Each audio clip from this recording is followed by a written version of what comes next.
जी प्रयास helpline. Hello. जी बोलिए, हम सुन रहे हैं। हम आपकी क्या मदद कर सकते हैं? मैं सुसाइड नहीं करना चाहता, मेरे पास और कोई चारा नहीं है। बहुत बड़ी गड़बड़ कर दी मैंने। आप कहाँ से बात कर रहे हैं? नाम क्या है आपका? आप प्लीज फोन मत रखिएगा और मेरी बात ध्यान से सुनिए। सुसाइड किसी बात का सोल्यूशन नहीं है और आपने हमें कॉल किया है तो हम आ रहे हैं आपकी मदद करने।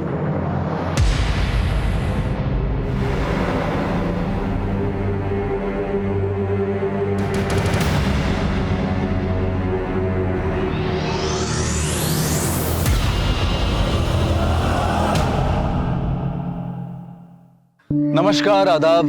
क्राइम पेट्रोल डायल 100 में आप सबका स्वागत है। अपने बच्चों की परवरिश और भविष्य के लिए माँ बाप क्या क्या समझौते नहीं करते, लेकिन उनकी बेहतर परवरिश की कोशिश में माँ बाप कभी कभी इतने जज्बाती हो जाते हैं कि उनके अंदरूनी हालत को वो जान नहीं पाते हैं। माँ बाप की उन पर ऊपरी नजर तो रहती है, लेकिन उनके अंदर चल रहे तूफान का उन्हें कुछ पता नहीं होता। और जब ये तूफान अपनी हदें तोड़ देते हैं तो बहुत कुछ बहा ले जाते हैं, बहुत कुछ तबाह कर जाते हैं। आज का ये केस बच्चों की परवरिश के पहलू को उजागर करते हुए ऐसे कई संजीदा सवालों को सामने लाता है।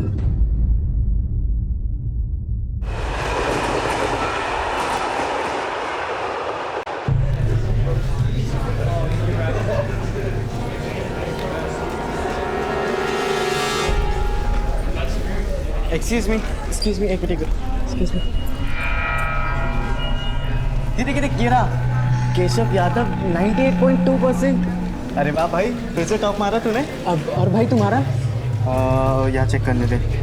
ये देखिए रहा अभय यादव। क्या हुआ भाई? निकल भागा, निकल। नालायक, नहीं तो कहाँ जा रहा है? कहाँ जा रहा है नालायक बेशरम? नहीं तो तो फेल होगा ना तू। अरे काय मार रहे हो? छोड़ दो उसे। कितना मारेंगे उसको? अरे बेटा है, कोई दुश्मन नहीं है तुम्हारा। बेटा हाँ, इसी बात का दुख है, समझे कि नहीं?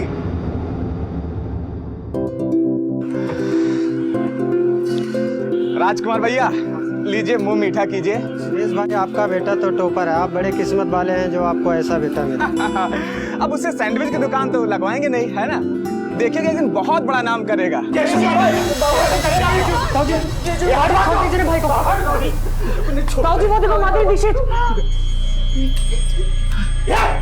ये केशव, तू हट जा बाजू, नहीं तो तेरे को भी पीट देंगे, बता रहे हैं। भाई साहब, हाँ भाई साहब, ये क्या लगा रखा है?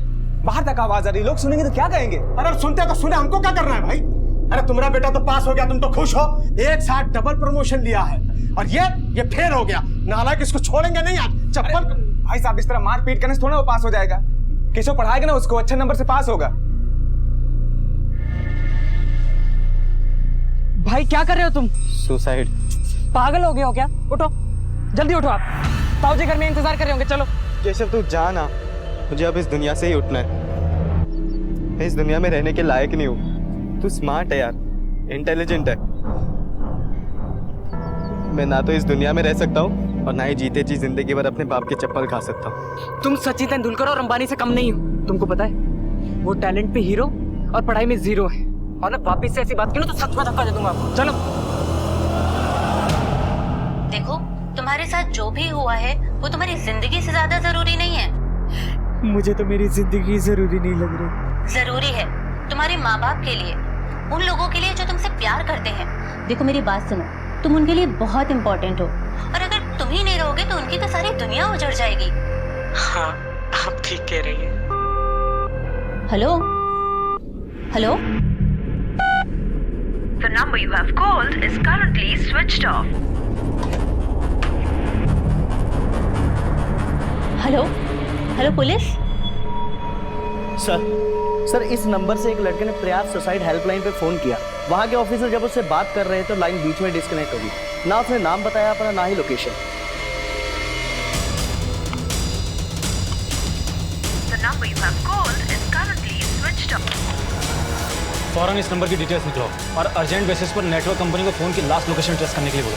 मुंबई के उपनगर मीरा रोड में एक लड़का केशव अपनी जान देना चाहता था, लेकिन उसकी जिंदगी में ऐसा क्या हो गया था कि इतनी छोटी सी उम्र में वो इतना बड़ा कदम उठाने पर मजबूर हो गया था। सर, कॉल ट्रैक होने में टाइम लग गया और कॉल ट्रैकर पैन करपाड़ा में एक अंडर कंस्ट्रक्शन बिल्डिंग दिखा रहा है।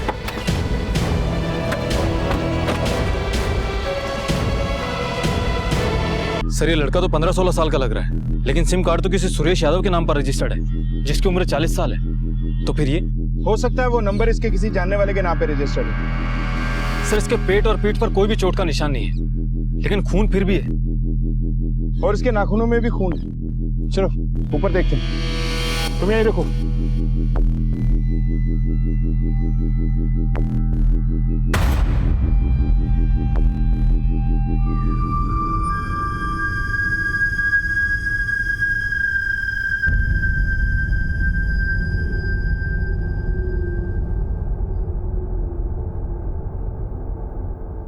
सर उस लड़के ने अगर यहाँ से सुसाइड किया होगा तो दीवार पर हाथ और खून के निशान कैसे हैं? और सर ये सब देखकर तो ऐसा लगता है कि सुसाइड करने से पहले उस लड़के के साथ में जरूर कुछ हुआ होगा, और हो सकता है कि उस लड़के के साथ में कोई और हो और उसी ने ही इस लड़के को धक्का दे दिया हो। आसपास अच्छे से सर्च करो, सब जगह देखो। सर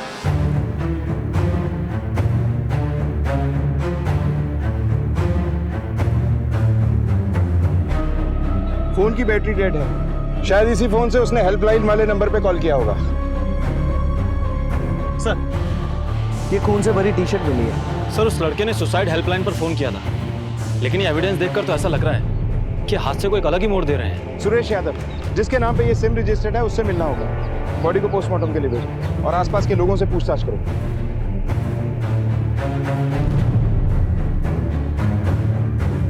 साहब यहाँ 2 साल से काम बंद है। हम बगल वाले कंस्ट्रक्शन साइट पे काम करते हैं और बस हम 11 बजे तक ही यहाँ आते हैं सर। ठीक है तुम जाओ। Okay sir. सर मैंने आसपास लोगों से पूछताछ की, किसी ने किसी को आते जाते नहीं देखा। सुनिए जी, ये लोग घर आए थे, केशव के बारे में कुछ पूछ रहे हैं। आप में से सुरेश यादव कौन है? जी मैं हूँ सुरेश यादव साहब। बात क्या है?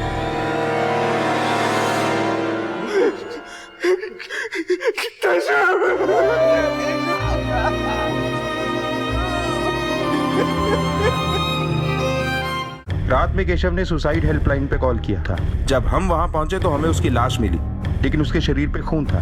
क्या वो किसी तकलीफ में था या किसी से उसका झगड़ा हुआ था? साहब जिंदगी से हमेशा 2 कदम आगे रहने वाला केशव जिंदगी से यार कैसे मान सकता है साहब? कोई तो वजह होगी जो उसने इतना बड़ा कदम उठाया।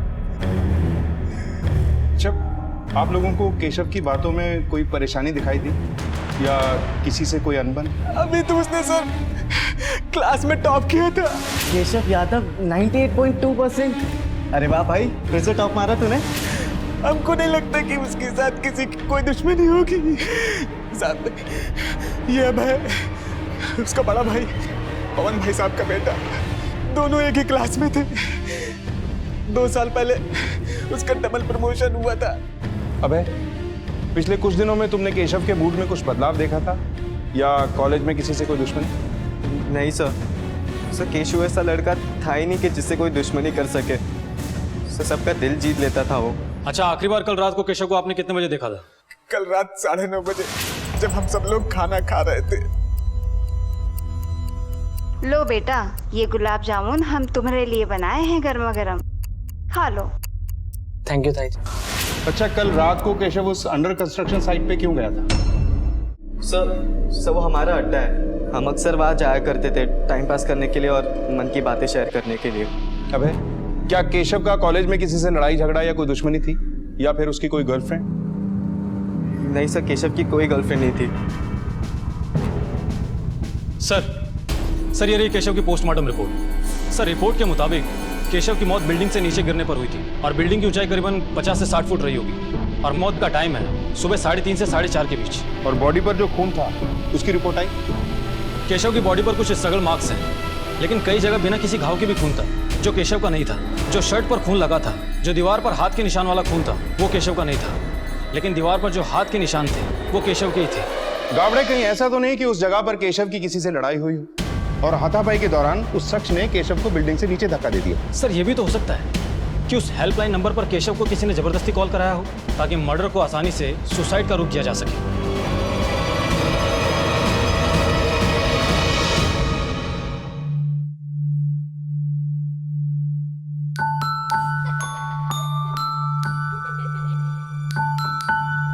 केशव जी पापा।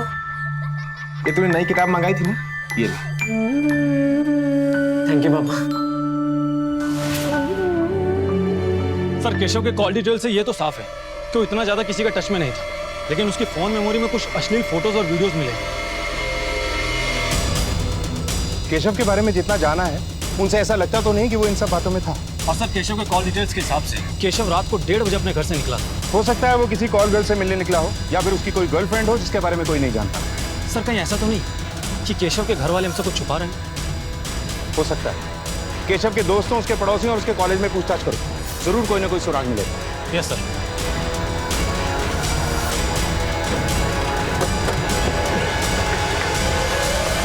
केशव का किसी लड़की से चक्कर वगैरह? नहीं मैम, केशव किसी लड़की के चक्कर में पड़ता नहीं था। क्लास की कितनी लड़कियों का फेवरेट था, बट उसने कभी किसी को पलट कर नहीं देखा। नहीं सर, केशव तो बिल्कुल एफर्टलेसली पास हो जाता था। इनफैक्ट अभय ही था कि हर बार फेल होता था। हमें तो यकीन ही नहीं होता कि दोनों एक साथ रहते थे, एक टॉपर और एक फेलियर। वैसे तो खुश रहता था वो, लेकिन कुछ दिन पहले मैंने उसे पहली बार बड़े अजीब से मूड में देखा था। केशव क्या कर रहे हो? पागल हो गया क्या? अरे केशव, उस दिन ऐसा लगा था जैसे केशव और अभय के बीच में झगड़ा हुआ था, पर मैं श्योर नहीं हूँ। हमें केशव के मोबाइल में कुछ अश्लील फोटोज और वीडियो मिले, लेकिन तुमने तो कहा था कि केशव इन सब में नहीं है और ना ही उसकी कोई गर्लफ्रेंड है। अभय क्या छुपा रहे हो हमसे? सर कुछ भी नहीं, मैंने कभी केशव का फोन चेक नहीं किया और हमारे बीच में ऐसी बातें भी नहीं होती थी। अच्छा ये बताओ, क्या इससे पहले केशव रात में घर से बाहर गया था? जहाँ तक मुझे मालूम है सर, नहीं। लेकिन उस रात को तो गया था, क्या तुमने नहीं देखा? सर उस दिन तो मैं 11:30 बजे ही सो गया था और केशव भी तभी सो गया था। उसके बाद वो कभी गया वो मुझे नहीं पता। अच्छा क्या तुम्हें कभी शक हुआ केशव पर कि वो किसी धंधे वाले से मिलने के लिए जा रहा हो? सर हम ये सब मामलों में कभी नहीं पड़ते। हमने तुम्हारे कुछ दोस्तों से पूछताछ की है और उनका कहना है कि कुछ दिन पहले तुम्हारी और केशव की लड़ाई हुई थी वॉशरूम में। नहीं सर मुझे याद नहीं है और शायद हुआ भी होगा। सर केशव स्कॉलर जरूर था, मगर था तो वो इंसान ही ना, और गुस्सा तो इंसान को ही आता है। सर हमने केशव के बारे में पूछताछ की, सब लोग केशव के बारे में अच्छा ही बोल रहे हैं, लेकिन गौर करने वाली बात तो ये है कि अभय की जिंदगी में उथल पुथल मचा हुआ है। स्कूल में स्टूडेंट्स का कहना है कि अभय एक बिलो एवरेज स्टूडेंट है, जिसकी वजह से उसका बाप नाराज भी रहता है। सर कहीं ऐसा तो नहीं कि इसी जलन की वजह से अभय ने केशव को रास्ते से हटा दिया हो? जितना वो अपनापन दिखा रहा है, हो सकता है उसमें कुछ छुपा रहा हो। 20 जुलाई रात 1 बजे से लेकर केशव की मौत तक की डिटेल्स मिली क्या? जी सर, अभय उस रात को घर पर ही था, लेकिन केशव रात को 1:30 बजे घर से निकला था। जिस जगह वो गया वो सृष्टि कॉम्प्लेक्स के आसपास की है, और फिर वहां से पेनकर पाड़ा की अंडर कंस्ट्रक्शन बिल्डिंग पर गया, जो कि सृष्टि कॉम्प्लेक्स से 10 मिनट की दूरी पर है। अगर केशव जानबूझकर इतनी रात को सृष्टि कॉम्प्लेक्स गया था तो जरूर किसी से मिला होगा। सर क्या ये पॉसिबल हो सकता है कि केशव जिससे मिलने के लिए गया हो वही उसका हत्यारा हो? लेकिन खून की क्या वजह हो सकती है? हो सकता है वजह केशव ना हो, वो सिर्फ निशाना बना हो। मतलब ये कि दुश्मनी केशव के पिता या उसकी फैमिली से हो और शिकार बना केशव। हो सकता है कि उसने सुसाइड ना किया हो, बल्कि उसका मर्डर हुआ हो।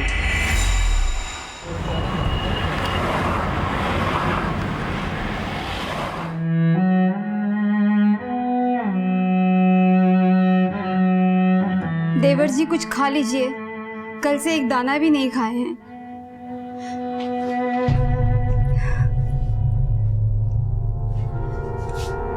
सुनिए अजी, सुनिए, देवर जी से बात कीजिए ना। 2 दिन हो गए, ना कुछ खाए हैं ना कुछ बात की है। एक बात बताओ, ये केशव के जाने से पूरी दुनिया खत्म हो गई है क्या? इतनी समझ नहीं है उनको। और दुकान जाएंगे नहीं तो कमाएंगे क्या, खाएंगे क्या और खिलाएंगे क्या? और अपने बच्चे के बारे में सोचेंगे कि नहीं सोचेंगे?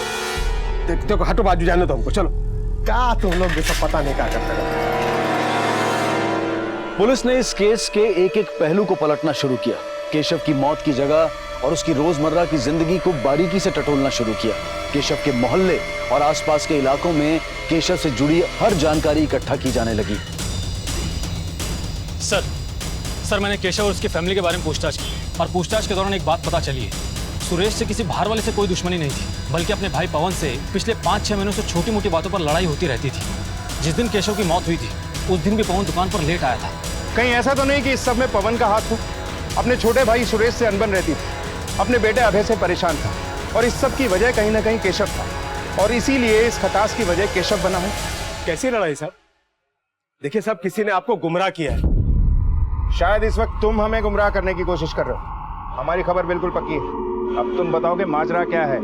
सब लड़ाई हुई थी, लेकिन वो पैसों को लेकर लड़ाई हुई थी। मैं बस अपने बेटे के लिए कुछ पैसे तो अलग कर रहा हूँ। वो पढ़ना चाहता है, आगे बढ़ना चाहता है, कोचिंग करना चाहता है। अब उसे क्या मैं आलू प्याज छिलवाऊं? सुरेश, तुम ये कैसे कह सकते हो कि तुम्हारा बेटा क्या करेगा और क्या नहीं? अरे हमारा बेटे का भविष्य खराब, और तुम्हारा बेटा चांदी का चम्मच मुंह में लेकर पैदा हुआ था क्या?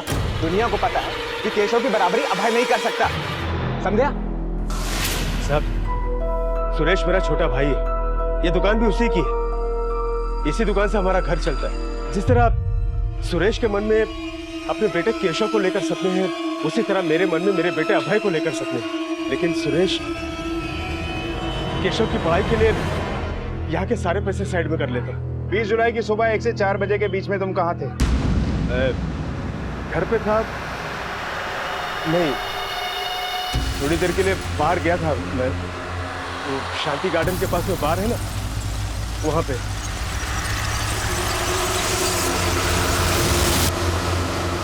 शांति गार्डन और सृष्टि कॉम्प्लेक्स दोनों एक ही लोकेलिटी में है, और इन दोनों एरियाज का सेलफोन टावर भी सेम ही है। कहीं ऐसा तो नहीं कि पवन उस रात बार में ना गया हो सकता है पवन का इरादा कुछ और ही हो। एक काम करो काबड़े, पता करो कि पवन उस रात बार में गया था या नहीं, और अगर गया था तो कितने टाइम तक होगा। Yes sir. पवन, सच क्या है? हमने बार में पूछताछ की, तुम वहां नहीं गए थे, और कॉल रिकॉर्ड के हिसाब से उस रोज तुम्हारी किसी से बातचीत हुई थी। सच बता दो, इतनी रात को कहां गए थे और क्या कर रहे थे? साहब, दरअसल हमने आपसे झूठ बोला। हम चाहते थे कि हमारा बेटा अभय अपने कंपार्टमेंट के रिटेस्ट में फेल होने से बच जाए, इसलिए हम उसके टीचर के पास गए थे मिन्नत समाजत करने के लिए कि कुछ भी ले दे के कैसे भी हमारे बेटे को पास कर दे, और वो माना नहीं। और हमको बाहर किसी से पता चला कि एक आदमी है जो पैसे लेकर पेपर लीक करा के बच्चों को पास करा देता है, उसी से बात किए थे, पर वहाँ भी पैसों पर बात बनी नहीं। आप चाहे तो उसका नंबर है हमारे पास में, आप उससे बात कर लीजिए और टीचर से भी बात कर लीजिए। कावड़े, चेक करो। हाँ सर, ये बात तो सच है कि पवन जी रात दिन मेरे पीछे लगे थे अभय को एग्जाम में पास कराने के लिए, लेकिन उनकी बहुत मिन्नतों के बाद मुझे उन्हें उस आदमी का नंबर देना ही पड़ा, लेकिन शायद उनकी बात कुछ बनी नहीं। सर एक बात और, करीबन 1-1.5 महीने पहले केशव ने कुछ ऐसा किया था जिससे मैं चौंक गया था।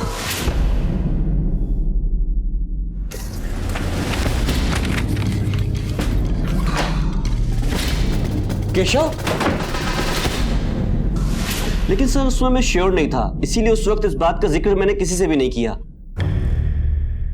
Thank you. सर केशव जैसे स्टूडेंट को क्वेश्चन पेपर चुराने की क्या जरूरत पड़ी होगी? वो तो पढ़ाई में बहुत ही होनहार है। हो सकता है गाबड़े कि ये क्वेश्चन पेपर उसने अपने लिए नहीं बल्कि अभय के लिए चुराया। ये भी हो सकता है कि शायद उसे अपना कोई शौक पूरा करना हो जिसके लिए उसे पैसों की जरूरत हो, और क्वेश्चन पेपर बेचकर शौक पूरे किए जा सकते हैं। साहब, मेरा बेटा गलत काम कर ही नहीं सकता। वो क्लास में टॉपर था, वो क्यों पेपर चोरी करेगा? वैसे तो ऐसा बहुत कुछ था जो उसे नहीं करना चाहिए था, लेकिन आपकी जानकारी के बिना वो कर ही रहा था। आप लोगों को तो पता चल ही गया होगा कि उसके मोबाइल में से हमको कैसे वीडियो और फोटोग्राफ मिले। साहब, उससे मेरे बेटे का कोई लेना देना नहीं है। ये सब अभय का किया हुआ है, इसने मेरे बेटे को बिगाड़ा है। बहुत पढ़ाई पे ध्यान दे, पढ़ाई पे ध्यान दे। हाँ, तेरी वजह से क्या क्या लांछन लग रहा, देख रहा तू? बस बाबा, हर बार की तरह मुझे बलि का बकरा बनाना बंद करो।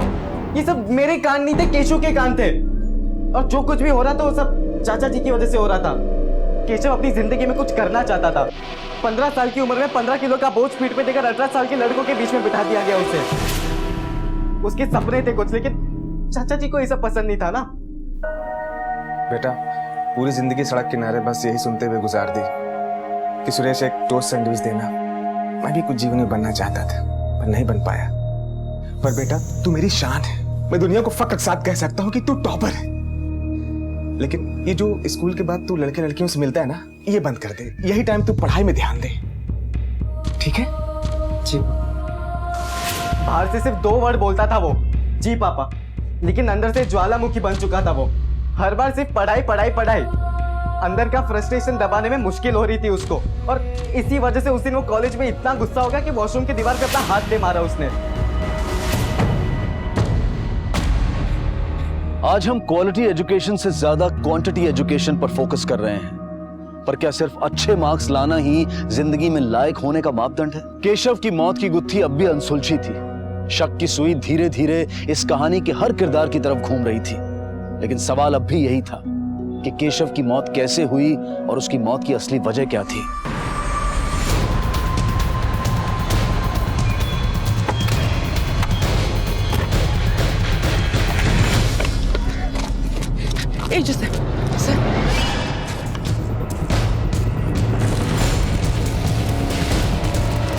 आसपास अच्छे से सर्च करो।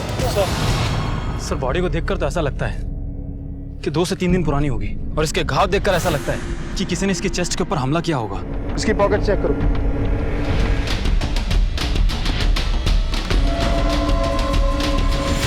सर फोन स्विच ऑफ है। सर इस आदमी का नाम गौतम आप्टे है और एड्रेस शोलापुर का है। सर सर ये बाइक देखिए।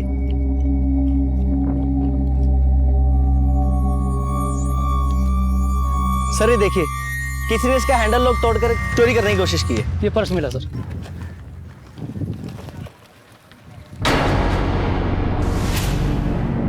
सर ये तो अभय का है।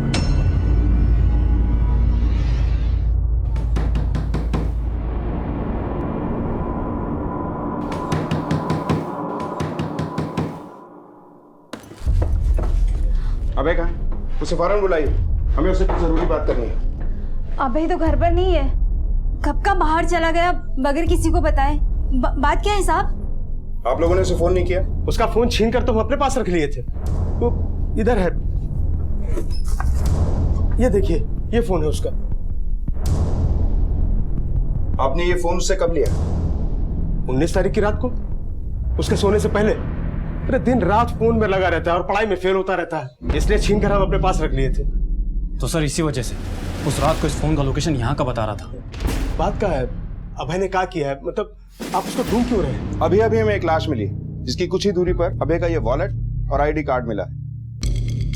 हमें शक है कि ये खून उसी दिन हुआ जिस दिन केशव की मौत हुई। खून? नहीं साहब, मेरा बेटा मस्ती कर सकता है। हाँ वो नंबर कम लाता है, लेकिन किसी को मार नहीं सकता साहब। ये बटुआ जरूर केशव लेके गया होगा। ऐसे कैसे इल्जाम लगा रही भाभी आप केशव पे? देखिए, इस घर के दोनों लड़के इस केस में इन्वॉल्व हैं। किसने क्या किया है उसका पता हम लगा लेंगे। फिलहाल हमें उनके कमरे की एक बार फिर से तलाशी लेनी। गावड़े। Yes sir.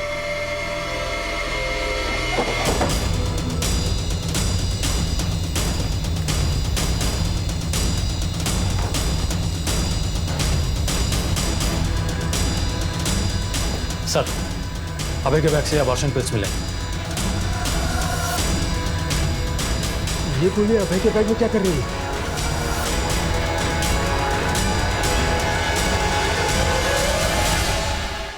सर क्या अभय का किसी लड़की के साथ में चक्कर हो सकता है जिससे उसने प्रेग्नेंट कर दिया हो? लेकिन एक बात समझ में नहीं आ रही, इन सबका केशव की मौत से क्या लेना देना हो सकता है? गावड़े, अभय के पिछले 6 महीने के कॉल रिकॉर्ड्स और लोकेशन डिटेल्स चेक करो। अगर उसकी कोई गर्लफ्रेंड रही होगी तो उसका नंबर अभय के कॉल रिकॉर्ड्स में जरूर होगा, और इस अभय की तलाश तेज करो। Yes sir. तेरे भगोड़े बेटे के पूरे साई की वजह से मेरे बेटे की जान गई है। पूरा दिया तुम लोग का। अपने गिरबान में झांक के देख, मेरे बेटे के बारे में कुछ भी बोलने से पहले। अरे क्या क्या कांड करता है तेरे को। बस करो। अरे घर के एक बेटे को तो हम पहले ही खो चुके हैं, और अब अभय भी पता नहीं कहाँ चला गया है। अरे गलती उन दोनों की नहीं है, गलती हमारी परवरिश की है। सर ये रही गौतम की पोस्टमार्टम रिपोर्ट। गौतम के ऊपर जो हमला हुआ था उसके बाद इंटरनल ब्लीडिंग की वजह से उसकी मौत हुई, और उसकी मौत 20 जुलाई को रात को 1 से 2 बजे के बीच हुई है। गौतम और केशव की मौत के बीच में मुश्किल से 2 से 3 घंटों का फर्क है। ये महज एक कोइंसिडेंस नहीं हो सकता, जरूर कुछ ऐसा है जो अब भी हमारी आंखों के आगे आना बाकी है। सर मैंने गौतम की फैमिली से कांटेक्ट किया था, वो लोग शोलापुर में रहते हैं। उनका कहना है कि पिछले हफ्ते ही गौतम घर आया था, लेकिन सर गौतम की फैमिली अभय और केशव किसी को नहीं पहचानते। लेकिन सर एक बात है, केशव की शर्ट पर और कंस्ट्रक्शन साइट की दीवार पर जो ब्लड हमें मिला था वो गौतम के ब्लड से मैच करते हैं। ये दवा तुम्हारे यहाँ की है? हाँ सर, ये दवा तो हमारे यहाँ की है। तुम्हें कुछ याद है ये दवा तुमने किसको बेची थी? ये तस्वीर देखो, शायद तुम्हें याद आ जाए। इन दोनों में से तो कोई नहीं आया था, पर एक आदमी आया था साइकिल से। स्केच बनवा सकते हो उसका? हाँ साहब। इसका मतलब साफ है कि गौतम की मौत से अभय और केशव का कोई ना कोई कनेक्शन जरूर है, लेकिन ये पिल्स वाला चक्कर समझ में नहीं आ रहा। कहीं इस एंगल में किसी लड़की का ट्रायंगल तो नहीं? सर ये भी तो हो सकता है कि अभय का किसी लड़की के साथ में चक्कर हो और गौतम ने उस लड़की के साथ में गलत किया और वो प्रेग्नेंट हो गई हो और अभय ने गुस्से में आकर गौतम का खून कर दिया हो। गावड़े, हमें इस केस के हर एंगल को खंगालना होगा। एक मिनट सर। हेलो,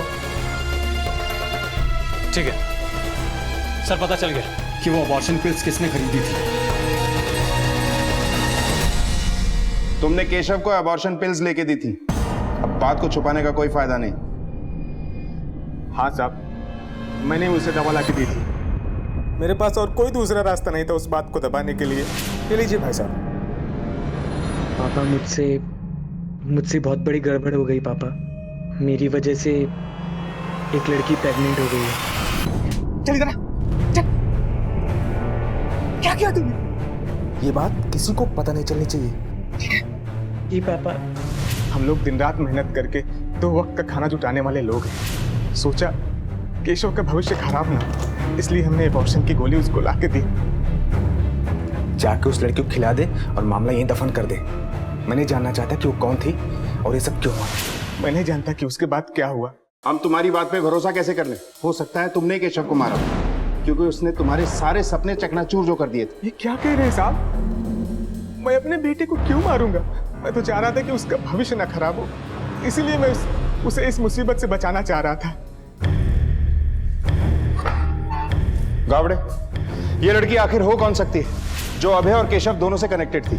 गौतम की मौत से इसका क्या लेना देना हो सकता है? और इन दोनों केसेस में कोई कनेक्शन है भी या नहीं? सर केशव के रिकॉर्ड में तो किसी लड़की की परछाई भी नहीं दिखती। सर मैंने अभय के लास्ट 6 महीने के कॉल रिकॉर्ड अच्छे से चेक किए हैं। उसमें एक नंबर ऐसा है जिससे पहले 2 महीने में अभय की लगातार बातचीत होती रही, लेकिन फिर अचानक से बंद हो गई। लेकिन सर 18 जुलाई से फिर से उस नंबर पे अभय की बातचीत शुरू हो गई। सर इस बात पर हमारा पहले ध्यान नहीं गया था, क्योंकि अभय पर हमारा शक नहीं था। सर मैंने नंबर की जानकारी निकाली है। ये नंबर किसी मधुकर अवस्थी के नाम पर रजिस्टर्ड है। उसका एड्रेस मीरा गाँव है। ये लड़की कहीं वही तो नहीं जिसका केशव के साथ चक्कर था? सर इस सवाल का जवाब तो अभय दे सकता है, लेकिन पता नहीं वो इस वक्त है कहाँ। अभय के घर वालों पे नजर रखो, वो अपने घर वालों से कांटेक्ट करने की कोशिश जरूर करेगा। Yes sir. तब तक ये जो लड़की है इससे मिल लेते हैं। Yes sir. केशव की गर्लफ्रेंड वाले एंगल ने अब इस केस को एक नया मोड़ दे दिया था। अभय अब तक पुलिस की गिरफ्त से दूर था। आखिर गौतम की हत्या क्यों हुई और उसका केशव, अभय और उस लड़की से क्या लेना देना था? क्या अभय ने ही गौतम को जान से मारा था, जिसके बाद वो डर के मारे छुपता फिर रहा था? केशव की मौत की पहेली को सुलझाने में पुलिस पूरी जी जान से लगी हुई थी।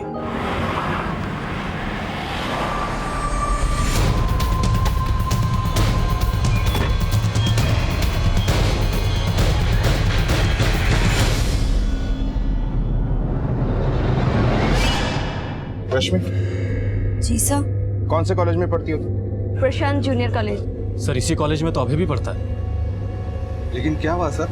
आप लोगों से कुछ बात करनी है। सर कैसी बातें कर रहे हैं आप? मेरी बेटी का ना किसी से अफेयर है, ना तो वो प्रेग्नेंट है। रश्मि, सच क्या? सर वो केशव और अभय दोनों मेरे क्लासमेट्स हैं। केशव हमारी क्लास का टॉपर था सर। उसकी मौत का सुनकर बुरा लगा सर, लेकिन मेरी केशव से कभी कोई बात नहीं हुई है। और अभय? अभय से तो तुम्हारी बहुत बात हुआ करती थी। अभय मेरा दोस्त है, लेकिन हमारे बीच ऐसा कुछ भी नहीं है सर। इसे पहचानती हो? No sir. और आप? नहीं सर।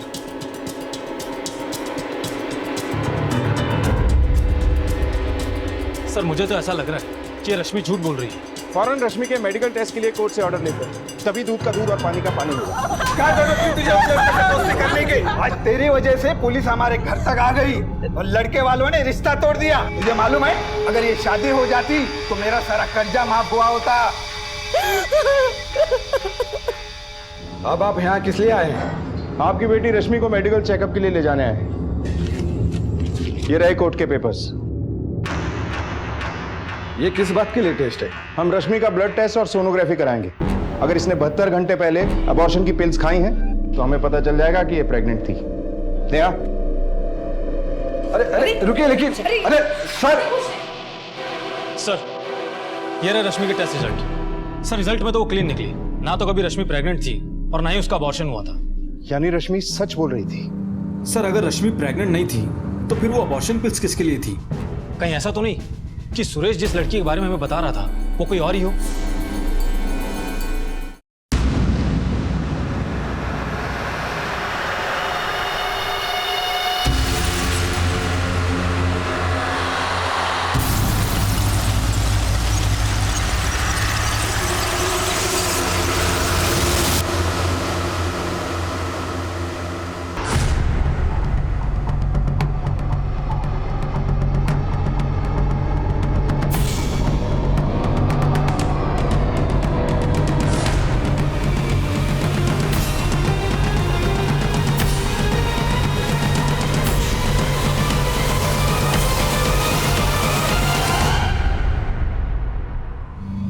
सर आपको मेरे बैग से जो अबॉर्शन के पिल्स मिले थे वो मेरी नहीं थी सर, वो केशव की थी।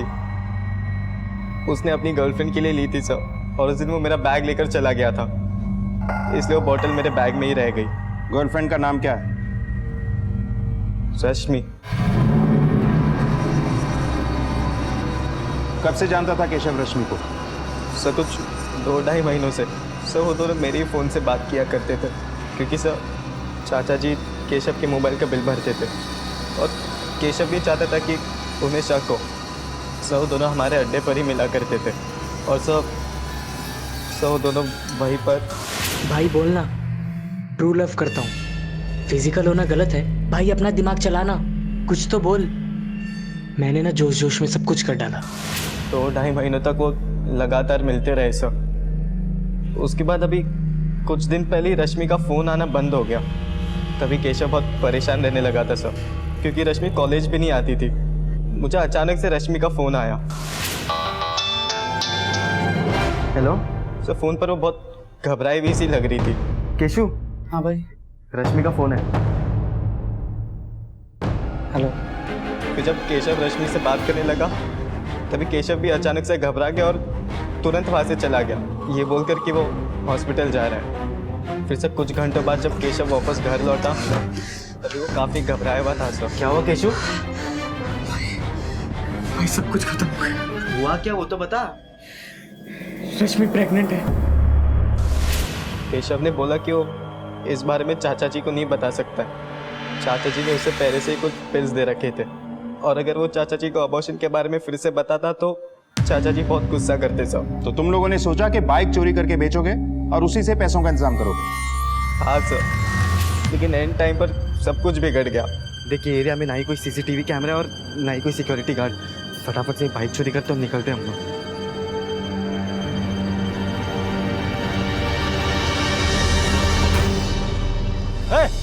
क्या कर रहे तुम लोग? भाई चोरी कर रहे हो? नहीं, क्या कर रहे हो? क्या बात है? पागल ही क्या कर दिया तूने? सर केशव घबरा कर वहाँ से भाग गया।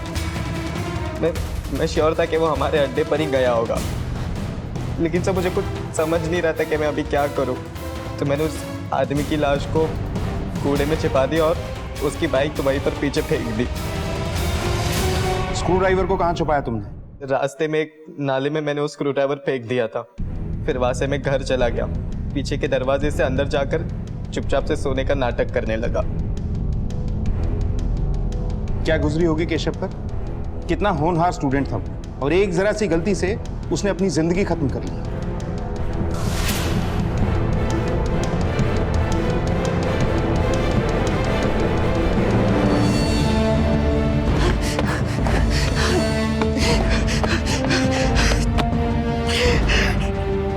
क्या कर दिया मैंने?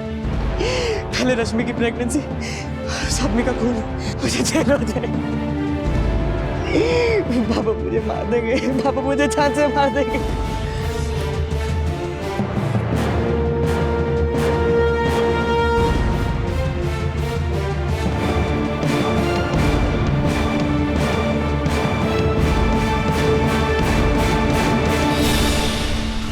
केशव सुसाइड करने वालों में से नहीं था, बल्कि एक बार उसने ही मुझे सुसाइड करने से बचाया था। सर टेस्ट के हिसाब से तो रश्मि प्रेग्नेंट नहीं थी, लेकिन अभय के हिसाब से रश्मि प्रेग्नेंट हुई थी। ये माजरा गले से नीचे नहीं उतर रहा। अगर रश्मि प्रेग्नेंट नहीं थी तो उसने केशव को झूठ क्यों बोला, और केशव को 30,000 रुपए क्यों चाहिए? कहीं ऐसा तो नहीं कि रश्मि झूठ बोलकर केशव से पैसे निकलवाना चाहती थी? सर, मैंने केशव से दोस्ती एग्जाम्स में अच्छे मार्क्स लाने के लिए करी थी, क्योंकि मुझे ऐसा लग रहा था कि अगर इस बार भी मैं मैथ्स में फेल हो गई तो पापा मेरी शादी करा देंगे। इसलिए मैंने केशव से दोस्ती की और मैंने उससे पढ़ाई में मदद भी मांगी सर। लेकिन एग्जाम्स में टाइम इतना कम बचा था कि मेरे और कुछ समझ ही नहीं आया। तो मैंने केशव से कहा कि वो स्टाफ रूम से जाकर मेरे लिए पेपर्स चोरी करके लाए। वो क्लास का मॉनिटर था, इसलिए उसके लिए बहुत इजी था स्टाफ रूम से पेपर्स चोरी करके लाना। लेकिन मेरे लाख रिक्वेस्ट करने पर भी वो नहीं माना। तब सर मैंने उसे फिजिकल होने के लिए उकसाया, क्योंकि मुझे लगा कि वो इस तरह मेरी मदद जरूर करेगा। उसने स्टाफ रूम से मैथ्स के क्वेश्चन पेपर चुरा कर मुझे दिए। उसके बाद हम दोनों 2 बार फिजिकल हुए, लेकिन मेरा काम निकल चुका था, सो मैंने उसे इग्नोर करना शुरू कर दिया था, क्योंकि मुझे पता था इस बार एग्जाम्स में मार्क्स मेरे बहुत अच्छे आने वाले थे। लेकिन इस महीने मेरे पीरियड्स नहीं आए थे और मैं बहुत घबरा गई थी। मुझे लगा कि मैं प्रेग्नेंट हूँ। घबरा कर मैंने 18 को केशव को कॉल किया था और वो मुझसे मिलने मेरे घर के बाहर आया था। तुम सच में प्रेग्नेंट हो? देखो केशव, अगर ये बात मेरे पापा को पता चली तो वो मुझे जान से मार डालेंगे। केशव प्लीज कुछ करो। मैं क्या कर सकता हूँ इसमें? तुम प्लीज कोई मेडिसिन ले लो ना। मैं इस प्रॉब्लम में तुम्हारे चक्कर में फंसी हूँ और तुम ये पीछा छुड़ा रहे हो। और अगर एक बात सामने आई तो फिर सारी बातें सामने आ जाएगी। सबको पता लग जाएगा कि पेपर्स तुमने लीक किए थे और फिर तुम्हारी इमेज कुछ नहीं रहने वाली। नहीं, मैं कुछ करता हूँ। तुमने इस बारे में अपनी माँ से डिस्कस क्यों नहीं किया? मैं अपनी मम्मी से ऐसी बातें शेयर नहीं करती। कैसे बताती इन्हें कि मैं प्रेग्नेंट हूँ। केशव ने जो एबॉर्शन के लिए पिल्स लाके दी थी वो तुमने खाई? जी सर, पर उसके बाद मुझे बहुत ब्लीडिंग होने लगी, मेरी हालत खराब होने लगी थी। मेरे पेट में इतना दर्द होने लगा था कि मुझे कुछ समझ नहीं आता था। फिर मैंने केशव को कॉल करके बुलाया।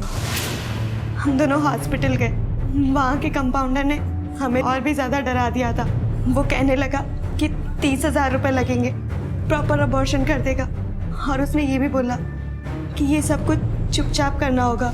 अगर किसी को भी पता चला तो केशव के ऊपर रेप केस लग सकता है।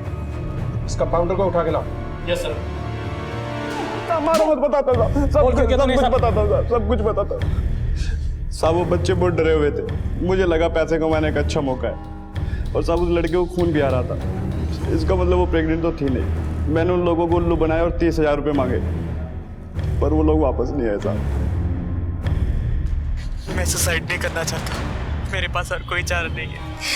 बहुत बड़ी गड़बड़ कर दी मैंने। तुम उनके लिए बहुत इम्पोर्टेंट हो, और अगर तुम ही नहीं रहोगे तो उनकी तो सारी दुनिया उजड़ जाएगी। हाँ, आप ठीक कह रही हैं। सर क्या केशव ने आउट ऑफ गिल्ट सुसाइड किया होगा? गाबड़े, मुझे अब भी ऐसा लग रहा है कि इस केस से जरूर कुछ मिसिंग है। 1 मिनट के लिए एज्यूम करो कि केशव ने सुसाइड नहीं किया, बल्कि उसको मारा गया, क्योंकि इस हेल्पलाइन वाली की बातों से केशव कन्विंस लग रहा था। तो फिर ऐसा कौन हो सकता है जिसने केशव की हत्या की? सर रश्मि उस रात को अपने घर पर ही थी। केशव के फैमिली के सभी लोग भी सुसाइड के टाइम पर घर पर ही थे। तो फिर केशव को मारने कौन जा सकता है?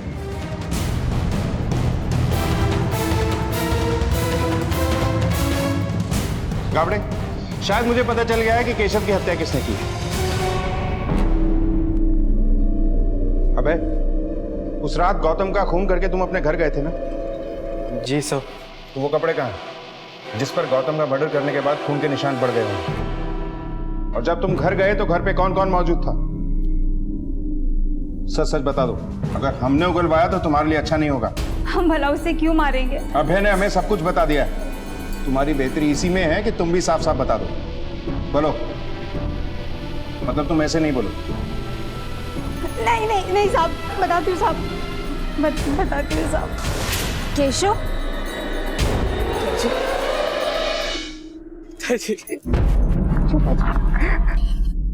चुप हो जा।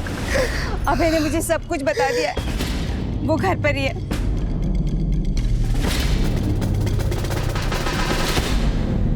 मुझे लगता है मुझे पुलिस के पास चले जाना चाहिए। तू पागल हो गया है? अरे तू पुलिस के पास जाएगा तो सब खत्म हो जाएगा। अरे तू अभय के बारे में तो सोच, अभय भी तेरे चक्कर में फंसेगा, तेरे साथ वो भी जेल जाएगा, पूरे मोहल्ले को पता चल जाएगा कि तूने उस लड़की के साथ। और तेरे पापा की तो सोच, अरे सीना चौड़ा करके चलते हैं वो तो जीते जी मर जाएंगे। देख केशव, बस दो रास्ते हैं तेरे पास, या तो तू पुलिस के पास जा और अपने पापा और पूरे परिवार को खत्म कर दे, या फिर तू यहाँ से कूद के अपनी जान दे दे और हम सबको बचा ले। तू यहाँ से कूद जा केशव, ये राज राज ही रहेगा और तेरे पापा, ताऊ जी, अभय, हम सब बच जाएंगे केशव। तू कूद जा यहाँ से केशव। तू नहीं रहेगा तो सारी परेशानी दूर हो जाएगी, तेरे पापा की इज्जत मिट्टी में मिल जाएगी और सब लोग उन्हें खूनी का बाप कहकर बुलाएंगे। तू कूद जा केशव, कूद जा यहाँ से।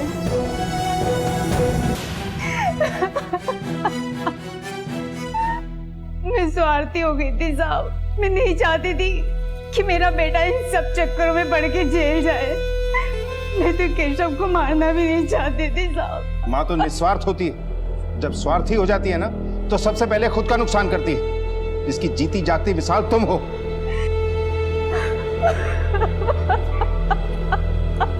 जब रिश्तों में स्वार्थ हावी हो जाए तो अंजाम बुरा ही होता है। निरुपा ने अपने बेटे को बचाने के स्वार्थ में केशव की बलि चढ़ा दी।